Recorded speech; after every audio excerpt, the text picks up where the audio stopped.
Les voy a compartir su currículum. Él es fundador de la Escuela de Psicoterapia Transpersonal Integrativa. Es doctor en Desarrollo Humano, también doctor en Tanatología, maestro en Psicoterapia Gestal, maestro en Hipnosis Erisogniana, maestría en Estudios del Suicidio, tiene la licenciatura en Psicología, la maestría en Administración, la licenciatura en Administración, es autor de más de 22 libros, tiene trabajo psicoterapéutico, y ha tenido reconocimientos a nivel nacional e internacional por sus trabajos en el área de psicoterapia, en el área de tanatología, en el área de migración. Recibimos con un fuerte aplauso al doctor Marco Antonio Porrico.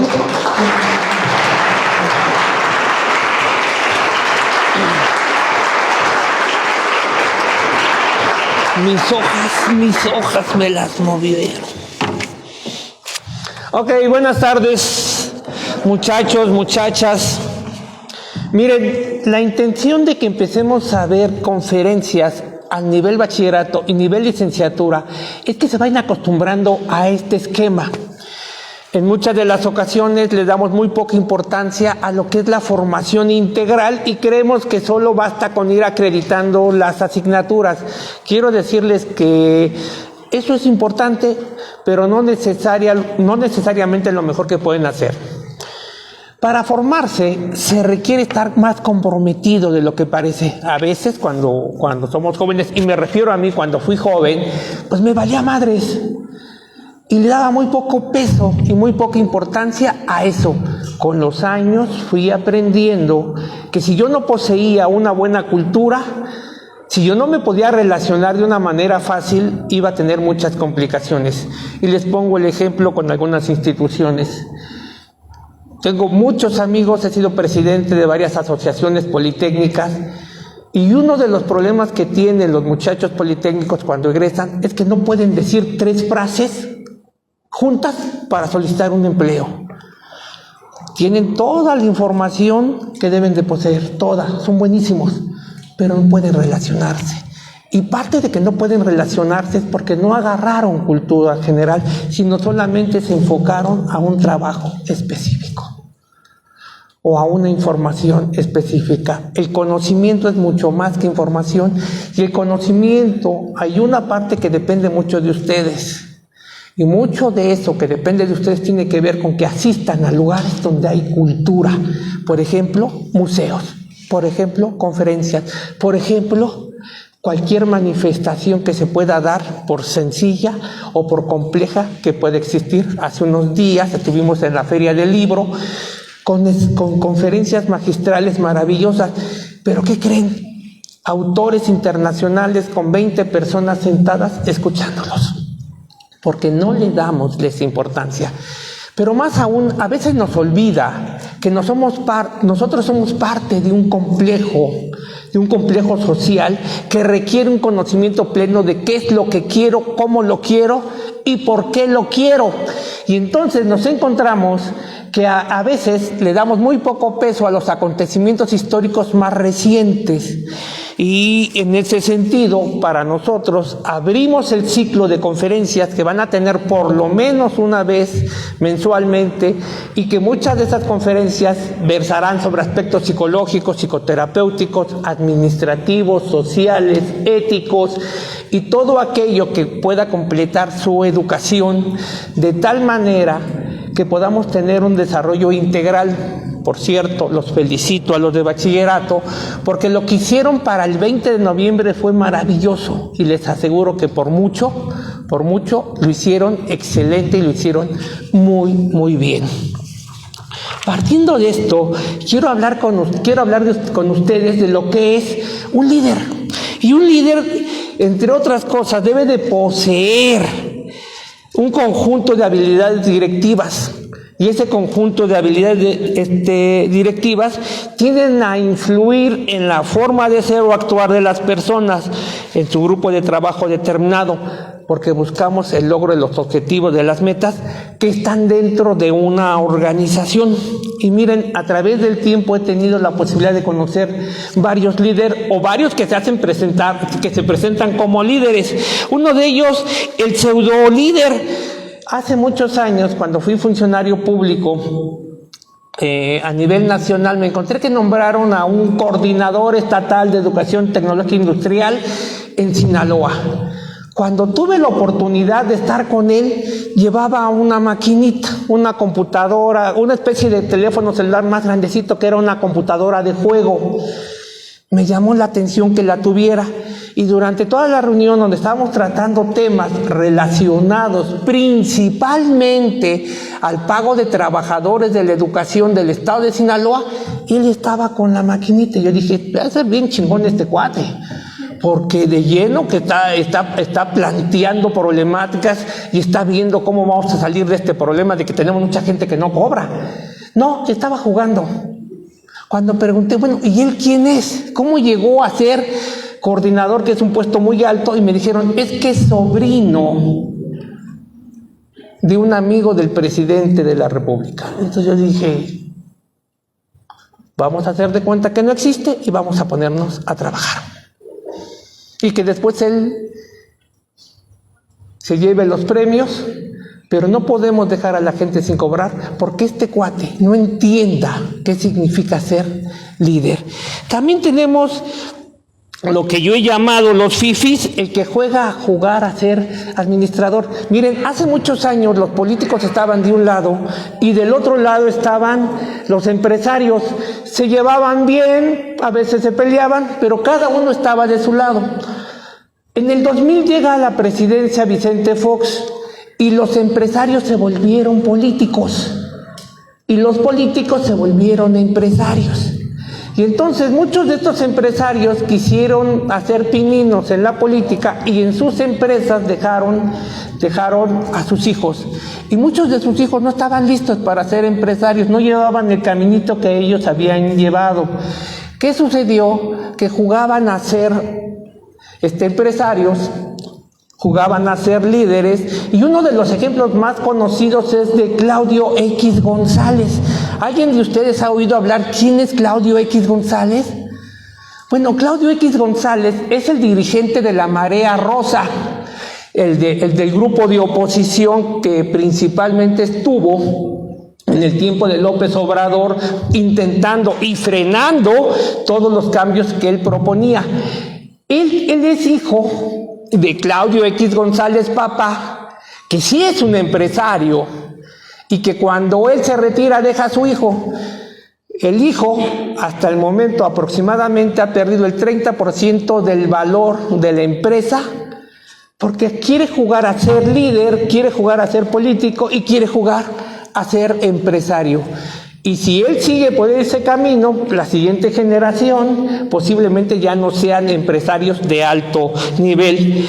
Y podemos decir que los administradores, que son los líderes y que deben de ser líderes integrales, deben de tener conocimiento, sensibilidad, madurez, experiencia de vida, mando, ser confiables, tener una buena formación, saber manejar personal. Incluso a veces lo vemos en los salones de clases, cuando llegan los primeros días y les dicen, vamos a nombrar al jefe de grupo. ¿Cuántos jefes de grupo aquí hay? 2. ¿Y siguen siendo jefes de grupo en la realidad? ¿Qué significa esto? Que a veces decimos, formemos al jefe de grupo, bueno, vámonos a votaciones, pero después nos damos cuenta que el jefe de grupo, pues no es tan líder. O al menos eso fue lo que me sucedió a mí en el tiempo de mi secundaria y de mi prepa, donde nombraban jefe de grupo al primero que veían o a la primera que veían, casi siempre eran hombres en mi tiempo. Y después, cuando pasaba el tiempo, pues decíamos, pues no, fue como la mejor elección, pero al fin y al cabo ahí se quedaron. Y sobre todo perseverancia.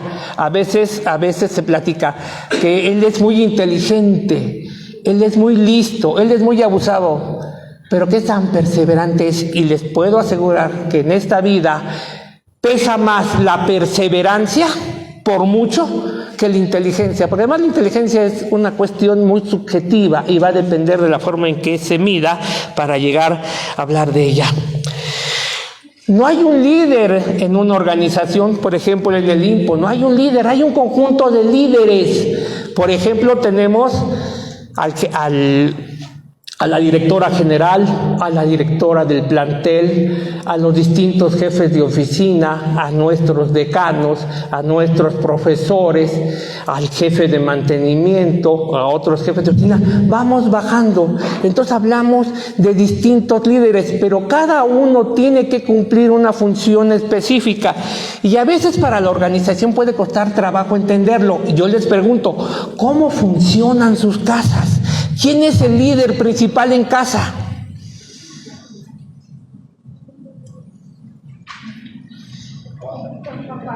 Los papás. ¿Y de los papás quién tiene la batuta principal? La mamá. La mamá. Sí, igual, mi papá decía que él mandaba, pero lo que mi mamá decía, así sucedía. Entonces, imagínense que en una organización el jefe de mantenimiento le dé órdenes al director general, pues algo no va a estar bien, igual como sucede en muchas de sus casas donde la hija o el hijo le dan las órdenes al papá o a la mamá de distintas maneras, porque hay uno que otro que se pasa de chantajista. Bueno, las cosas no van a estar bien en la casa, en la organización, en una empresa, en una escuela, si los niveles no se respetan. ¿Qué atributos debe de tener el líder? Bueno, debe de ejercer influencia sobre los demás y debe de tener colaboradores. Si no existe el colaborador, no existe el líder. No hay un líder que por sí mismo se mande, aunque es importante que él tenga un manejo adecuado sobre sí mismo. Un líder tiene en esencia dos funciones. Una, lo que tiene que ver con las actividades, y otra con la relación de las personas. Y nuevamente me diría a casa, ¿qué actividades desarrolla papá? Trabaja.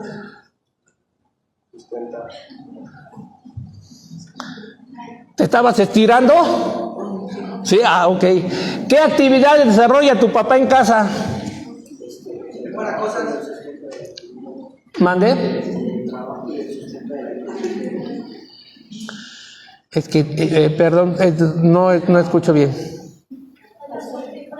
El trabajo y el sustento de la economía. Ah, el sustento de la economía. ¿Quién educa en casa?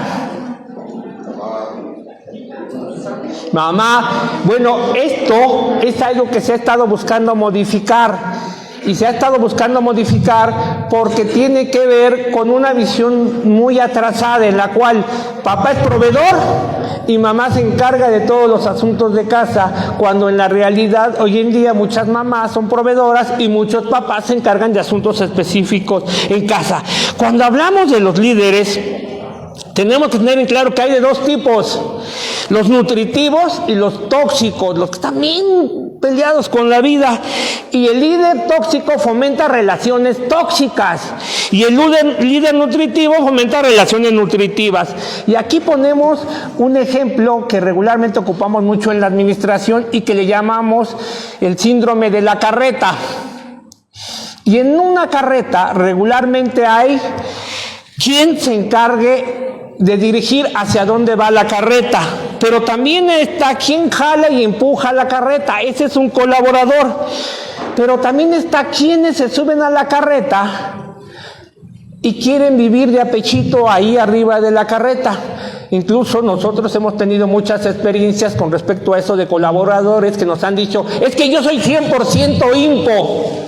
Y cuando se presentaron los problemas más fuertes en la pandemia, se echaron para atrás, ya no dijeron soy 100% INPO, lo que querían es que nosotros lo siguiéramos manteniendo. ¿Qué pasa? Que había gente en ese tiempo que les había dado COVID más de 20 veces. Y cada vez eran, en un principio eran 15 días que se iban a sus casas, aunque venían de 2 meses de estar en sus casas. Hasta que llegó un momento que le dijimos, oye, espérame, Tú eres el caso único en el mundo. Bueno, imagínense que en el INPO tuvimos como 20 casos únicos del mundo. De un COVID salía otro COVID. Dice, es que salió otra variante, doctor. Ah, sí. Sí, nada más que está en China, todavía no llega a México. No, ya se adelantaron, ya están aquí. No tenía nada que ver. Y también está quien impide que la carreta avance. Y nuevamente vayamos a la casa. ¿Hacia dónde va la familia? ¿Quién dirige hacia dónde va la familia? Porque sus papás seguro que hacen un gran esfuerzo porque ustedes vengan aquí. Porque también debemos de ser claros que muchos de ustedes no están aquí porque quieran estar aquí, sino porque no hubo de otra. Pero la otra se puede revertir formándose y echándole ganas a la jugada. Entonces, también, ¿quiénes participan y ayudan a los papás en las funciones y labores que les corresponden? ¿Quiénes quieren que la familia los cargue y los lleve porque creen que ellos son merecedores de todo? ¿Quiénes consideran que merecen todo? Ay, perfecto. Hay unos hermosos despertares en la vida que van a ir descubriendo, van a ver. ¿Y quiénes estorban para que la familia avance? Por ejemplo, ¿quiénes consumen sustancias? Las finanzas son parte fundamental del mundo vanguardista. Administrar, organizar y dirigir el trabajo personal y colectivo es de vital importancia para llegar a las metas del futuro. Prepárate profesionalmente y forma parte de las más de 16 generaciones egresadas de la licenciatura en Administración y Finanzas del Instituto Mexicano de Estudios Superiores y de Posgrado. Para mayor información, comunícate al 55 63 93 11 00 en Montevideo, 55 63 93 20 00 en Tlalpan y 55 68 19 20 00 en Tláhuac. O ingresa a www.estudiosdeposgrado.org.mx.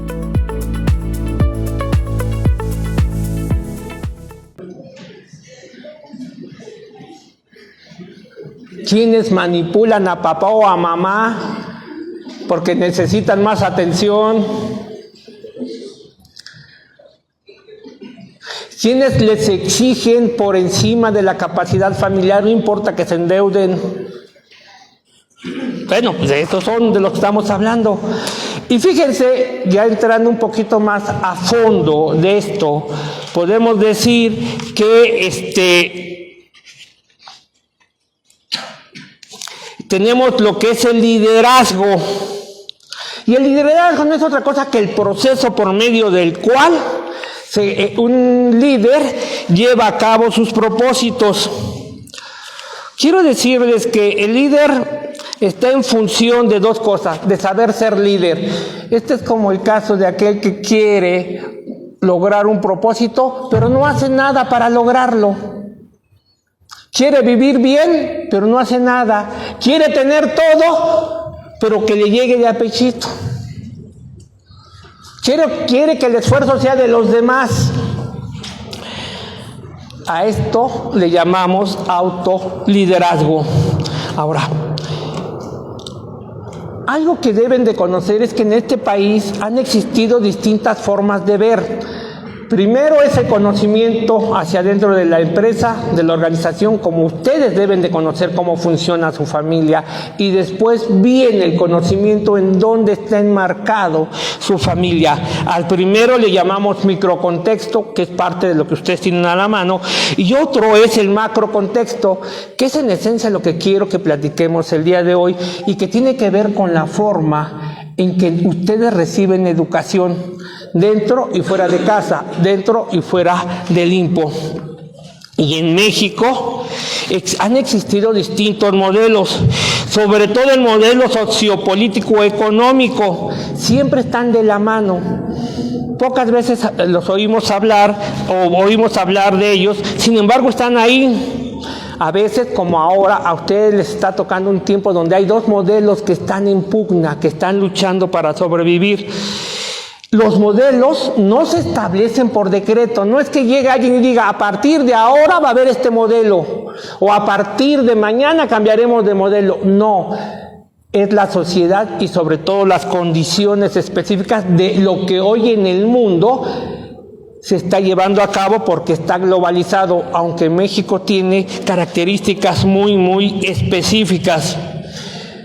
Los modelos están ahí, aunque no nos demos cuenta. Incluso ustedes se están formando dentro de un modelo socioeconómico político que tiene la intención de prepararlos en áreas específicas para que puedan desarrollarse en el trabajo, y mejores oportunidades tendrán todos aquellos que se preparen mejor.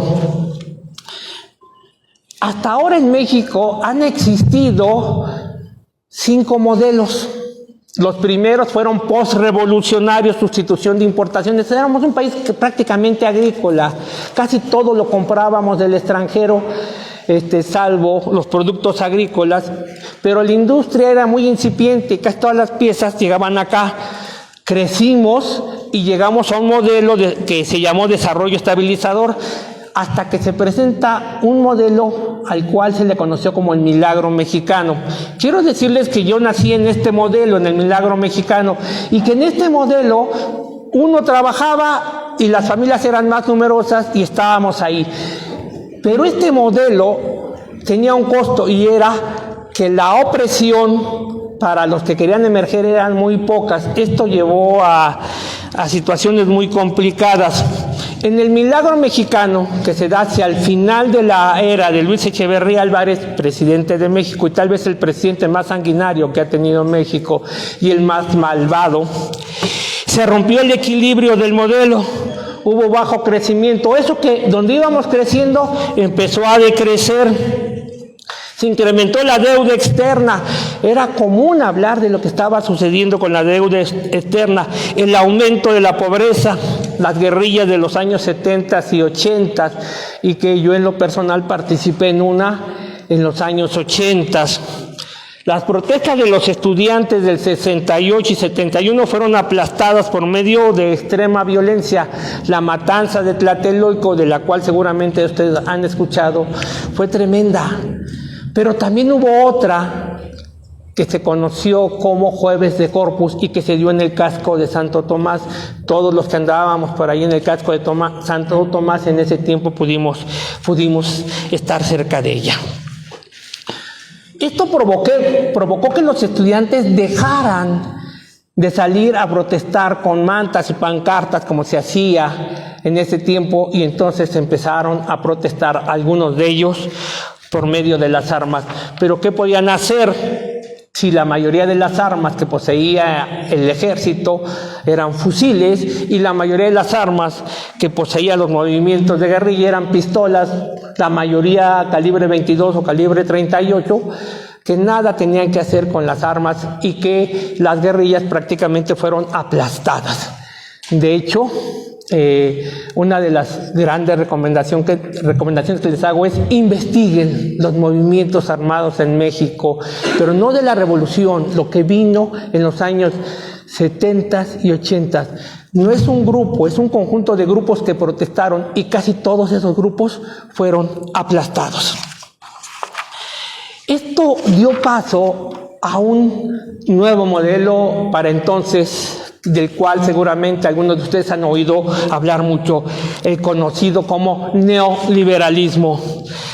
¿Qué pasa? Que durante el gobierno de López Portillo, un presidente posterior a Luis Echeverría, el nivel de corrupción y de ineficiencia administrativa fue ridículo. Ridículo. Incluso este señor es conocido como el perro, y por varios motivos. Él se definía como el perro, Por ahí de 1973 hacia adelante sacó un lema fabuloso que decía: debemos de aprender a manejar la abundancia. Lo único malo es que el pueblo o el país cada vez estaba más pobre y más endeudado, y que los únicos que habían hecho grandes fortunas tenía que ver con políticos y con algunos empresarios. El neoliberalismo empezó a consolidarse en México en la presidencia de Miguel de la Madrid. Y recuerden, Echeverría, primero Díaz Ordaz, Echeverría, López Portillo y el siguiente presidente, Miguel de la Madrid. Él enfrentó una crisis tremenda. De hecho, hay una frase también de López Portillo que dijo en su último informe de gobierno, a punto de entregar la presidencia, 3 meses de entregar la presidencia, dice: defenderé el peso como un perro. La única bronca es que ya se iba y el peso venía en caída drástica. Y también dijo otra frase: ya nos saquearon, no nos volverán a saquear. Ni idea tenía el señor de lo que estaba hablando. Él ya se iba y le deja el encargo a Miguel de la Madrid, quien enfrentó una grave crisis económica. En estos años hubo un acontecimiento que lastimó a México de una manera muy ruda, que fueron los sismos del 85, y que, por cierto, no le llamaron terremotos, y a la fecha se conocen como sismos, aunque en el mundo se conoce como terremoto. En México, para evitar que las palabras fueran hirientes, olvidándose de los miles de muertos que habían fallecido en los derrumbes, le llamaron sismos. Pero algo más fabuloso fue que el relajo que se produjo por los sismos y por el pésimo manejo que tuvo el gobierno se alentó, porque un año después en México hubo un mundial de fútbol, y el mundial de fútbol tomó toda la atención que debió de haber tenido los terremotos del 85, y se invirtió una gran cantidad de recursos en los estadios y en la infraestructura turística, que no se destinó a la construcción de viviendas. De hecho, hasta el 2017 todavía existía la Asociación de Damnificados del 85, cuando México había construido en todos esos años 10 veces las viviendas que se cayeron. No entenderíamos Tláhuac sin los sismos o los terremotos del 85. ¿Por qué? Porque todo esto era rural. Es entonces cuando empieza la necesidad de construir casas, sobre todo unidades habitacionales, que se llena Tláhuac. Y les puedo asegurar que oriundos de aquí de Tláhuac son muy pocos. Casi todos llegamos como consecuencia de la construcción de esas unidades habitacionales, que fue la respuesta que se dio a los terremotos del 85. Salinas de Gortari se encargó de hacer muchas cosas, no todas tan buenas, pero hay una que sobresale, que se llama Fobaproa, y del cual es posible que hayan escuchado. ¿Y qué hizo Salinas de Gortari? Miguel de la Madrid privatiza los bancos. Salinas de Gortari se los regresa a los banqueros y luego se los sana. Convierte deuda privada de banqueros y de empresas en deuda pública. Y la deuda pública no la pagan ni los banqueros ni los empresarios, sino la paga el pueblo. A la fecha, creo que ya nada más nos faltan 50 años para pagar el conflicto del Fobaproa. Fue un verdadero robo en despoblado. Puedo decirles que vino Ernesto Zedillo, muy conocido por sus privatizaciones, y porque cuando algo lo estorbó, que era la Suprema Corte de Justicia, la desaparece completamente y nombró a gente muy afín a él. De Fox viene el cambio, y un día amanecimos con la esperanza de que este país iba a cambiar. Lo único que no tomamos en cuenta es que Vicente Fox era muy bueno para hablar, pero era un pésimo administrador. Que no era lo mismo vender Coca-Cola, porque él era empresario, él era un líder de la Coca-Cola. No era lo mismo vender Coca-Cola que manejar un país. Y entonces, dentro de las cosas que él hizo fue perder el control sobre los cárteles del crimen organizado. No aprovechó sus niveles de popularidad de los 3 primeros años. ¿Por qué esto? Porque en cada sexenio se parte a la mitad, porque los diputados duran 3 años en el puesto, los 3 primeros años donde entra y los 3 siguientes años donde sale. Entonces, ¿qué pasa? Si él llega con mucha popularidad, era el rompimiento con el PRI, no aprovecha esto porque tenía demasiados compromisos que cumplir, y entonces cuando le toca la segunda parte ya no tiene a los diputados a su favor, y como consecuencia todas las reformas que él quiere impulsar pues son canceladas, no se estiman. De hecho, él decía una frase, recordando las frases, que debíamos de quitarle el freno al crecimiento. Pues nadie lo tomó en cuenta porque sus compromisos políticos, económicos y sociales eran demasiados. Ustedes recordarán a Felipe Calderón, siguiente presidente. Él inició una guerra con los cárteles de crimen organizado. A él le toca empezar a limpiar lo que hizo Fox, pero no pudo con ello. Siguió impulsando el modelo neoliberal y con él el Partido Acción Nacional pierde la presidencia de la República. Ya más cercano a ustedes, que seguramente escucharon hablar de él, está Enrique Peña Nieto. Grandes negocios para empresas extranjeras y nacionales y algunos amigos y familiares. Pero ¿qué pasó con Enrique Peña Nieto? Que, como decía López Obrador, era el payaso de las cachetadas. Todos le pegaban, hasta sus amigos. Pero sus amigos hicieron grandes negocios. Dentro de los 2 consorcios más grandes, uno español y uno brasileiro. Todos con concesiones inimaginables, tanto que México en algunos casos pagaba para que ellos tuvieran una concesión, cosa que únicamente se puede dar o se pudo dar en México bajo estas condiciones. Y entonces, ¿qué había? Corrupción y más corrupción hacia finales del 2018.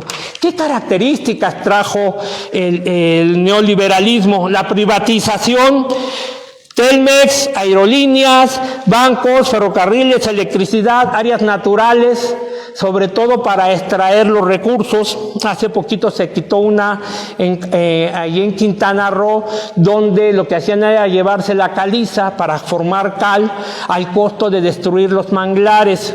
Esa concesión se quitó prácticamente a fuerza, se suspendió todo. Energía, de la apertura comercial hubo algunas cosas interesantes, pero lo más importante es que en la frontera de México se formaron las maquiladoras. Pero el crecimiento que tuvo la frontera no es el crecimiento que se tuvo hacia adentro del país. La desigualdad fue muy, muy grande. La firma del Tratado de Libre Comercio, que por cierto en estos días lo que más se discute es qué va a pasar con ese tratado, que ya se modificó hace algunos años y otra vez se quiere modificar a petición del presidente de Estados Unidos, pero aunque está programado que se tiene que modificar para el 26. El gasto público, el gobierno se hizo chiquito,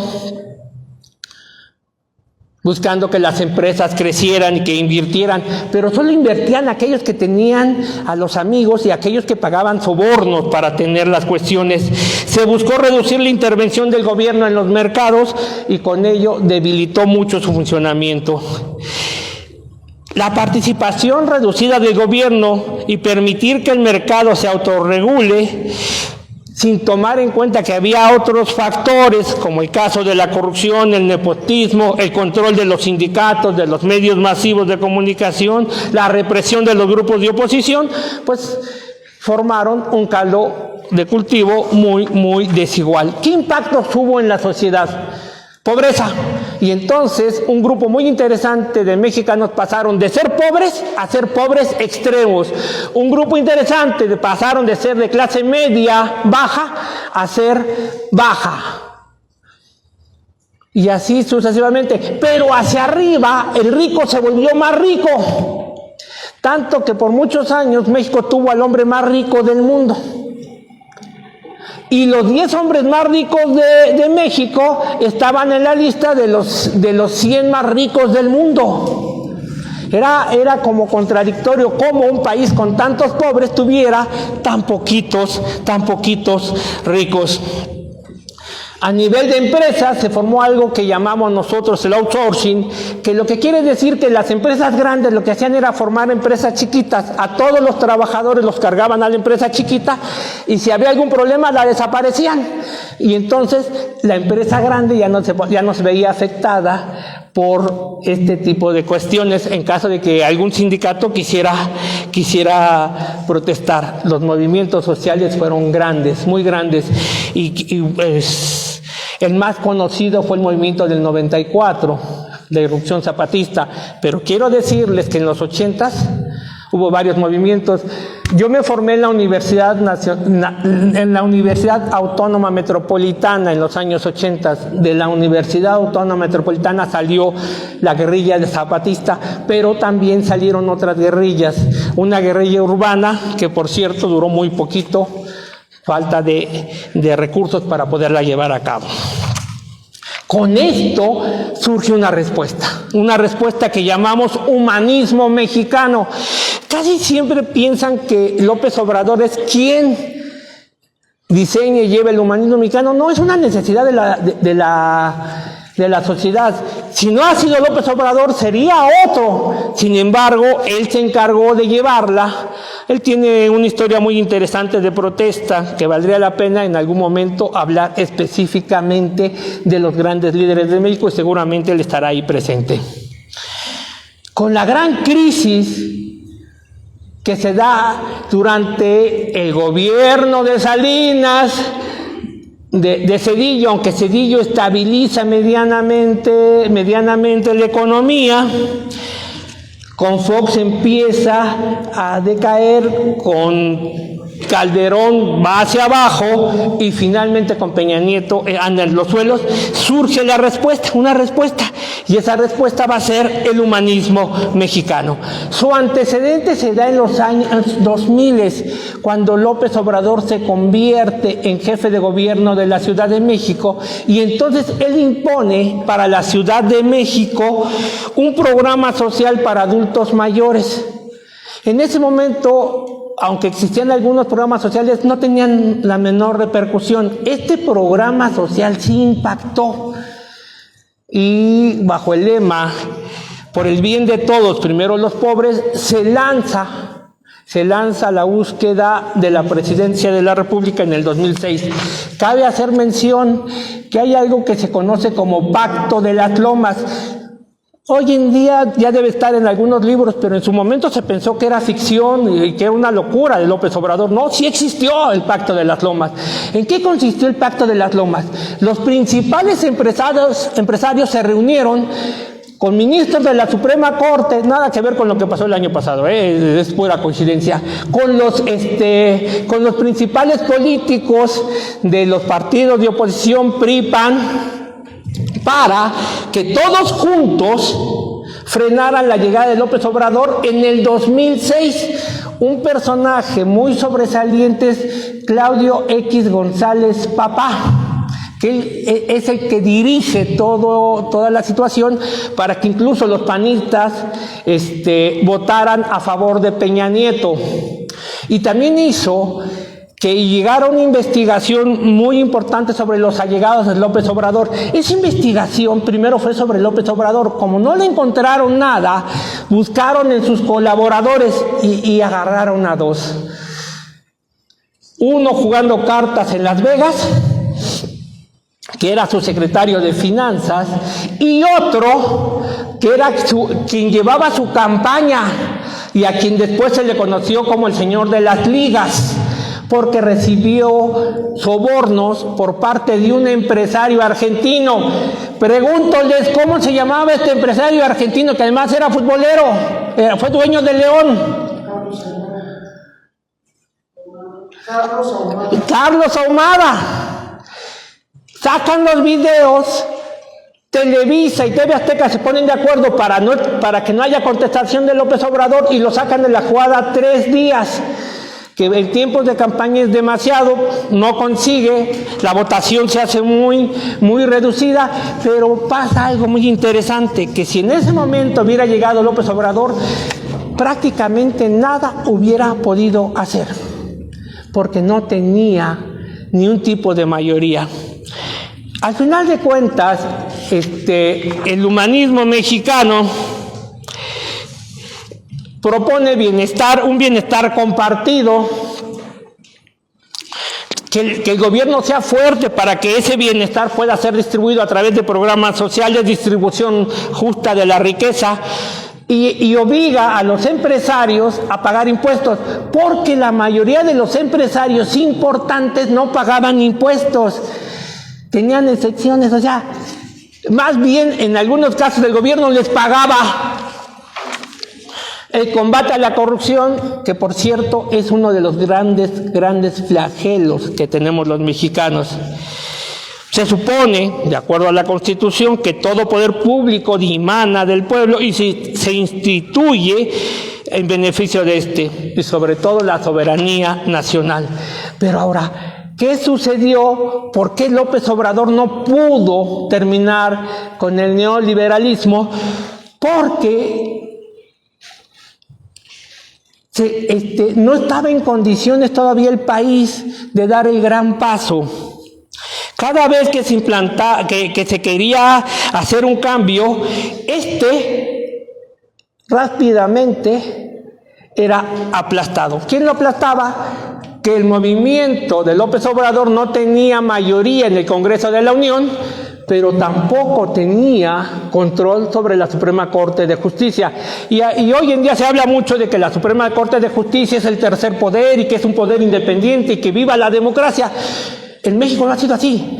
La Suprema Corte siempre ha estado con el presidente de la República, y cuando no lo estuvo en el tiempo de Ernesto Zedillo desaparece a la Suprema Corte para nombrar los nuevos ministros. ¿Qué pasa?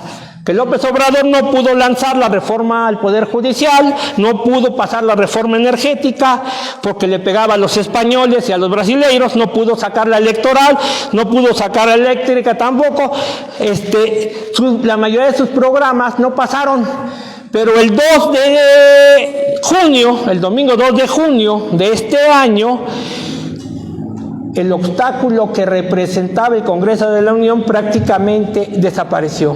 Mayoría de diputados y faltaban 3 senadores para tener la mayoría en el Senado, y como consecuencia la mayoría calificada, que significa tener por lo menos 2/3 partes de los votos a su favor, desaparece porque algunos panistas, un panista, una priista y uno del Movimiento Ciudadano se pasan del lado del movimiento, en este caso ya no de López Obrador, sino de Claudia. Con la mayoría abrumadora en Cámara de Diputados y en el Senado, se pudieron conseguir los cambios estructurales. Sin embargo, nos encontramos con que está la lucha de los dos modelos, pero hay un último bastión que se llama Suprema Corte de Justicia, que a pesar de que se hicieron los movimientos, ellos dicen no. Buscan la forma de nulificar el cambio constitucional a pesar de que existe la ley de amparo. Y podemos decir que el principal instrumento del Poder Judicial era otorgar amparos para frenar las reformas estructurales. Era amparos a empresarios para no pagar impuestos o para mantener concesiones irregulares, amparos a empresas extranjeras para seguir explotando sus concesiones, y por si había algo más, sacaban otro amparo y entonces se detenía el movimiento, cosa que ya no se pudo hacer porque en las últimas votaciones eso cambió radicalmente. Y hoy sabemos que todo parte de esta votación. Una vez que se consigue la votación para reformar la Constitución con referencia al Poder Judicial, y aunque no estuvieron de acuerdo en un principio y sacaron infinidad de amparos, después vinieron todas las demás reformas y con ellas se pudo sacar lo laboral, los programas sociales, la energía, la electricidad, las áreas naturales, la igualdad sustantiva, que por cierto, este es interesante que las mujeres sepan de qué se trata la igualdad sustantiva, pero también los hombres, los pueblos indígenas, los afrodescendientes y muchas otras reformas que han ido avanzando. Finalmente, una vez que tenemos el conocimiento del país en el que vivimos, lo macro, y podemos entender cómo funciona lo micro y la interrelación que tenemos, pues no nos queda más que decir que a nosotros, a los líderes,